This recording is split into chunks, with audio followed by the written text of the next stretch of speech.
Sunday, March 4, 2012. This is Mercedes Diesel Guy, and this is my 1991 Volkswagen Vanagon. So I'm back to this today.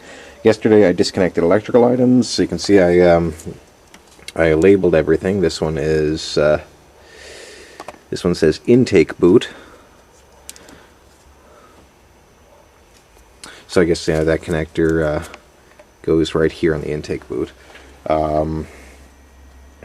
And everything is labeled for to be easily hooked up again. So today I'm going to continue disassembly. I believe I got everything electrical yesterday. Today I am going to start removing the rest of everything from the top of the engine here. And basically that's fuel and intake system and alternator, maybe disconnect the power steering pump, that sort of thing. If possible, I'd like to get out here next weekend and actually be able to start pulling the engine. So I am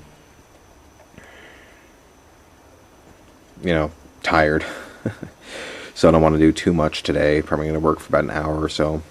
So I'm going to get to disconnecting items, and I'll update you as I move along with this. Actually, I'm just picking up filming again after about a minute here. I'm not sure how much of this I can show you, but there is a severe pool of oil here inside the intake boot. Now, I'm not 100% sure what caused that, but I think it indicates that this engine probably had a pretty severe amount of blow-by, because this here just really seems like one hell of a lot of oil. But I want to do as little disassembly as possible. For example, I'm going to pull the whole intake off, with the fuel hoses and rails and injectors and intake boots there. Also because I resealed this all in the not too distant past, and everything's sealing up nicely now, so I just want to keep it that way. So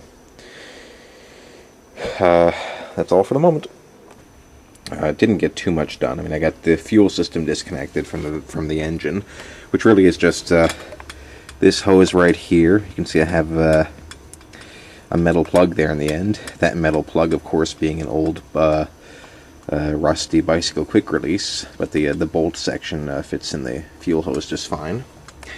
And have this other fuel hose also disconnected. That one's marked as for the firewall. And for the firewall plug, I actually cut a section of fuel hose and stuck a bolt there in the end. And none of this is clamped on, but like I said, there's basically no fuel in the system, no pressure anymore, so it's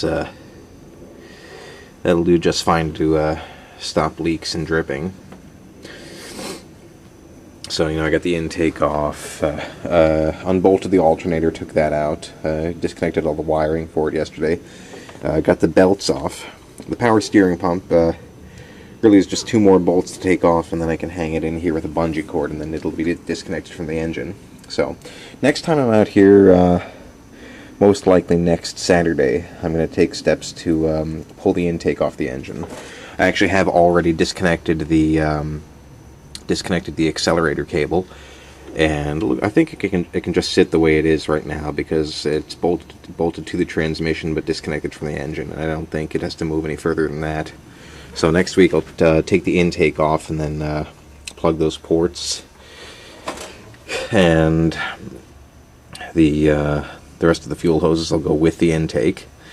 Then I'll take off the oil cooling tower here, and once again, I'm taking all this stuff off just to get clearance to get the engine out of the van. And once that's out, the last thing will be disconnecting the distributor. And that should be it. Once that's done, all the accessories, the cooling system, everything, then I can pretty much just unbolt the engine carrier bar and the engine from the transmission and just lower it out of here. At which point the fun begins, trying transferring parts between engines to get one good and compatible one together. So that's all for this weekend, and I will catch you all next weekend. Thanks for watching.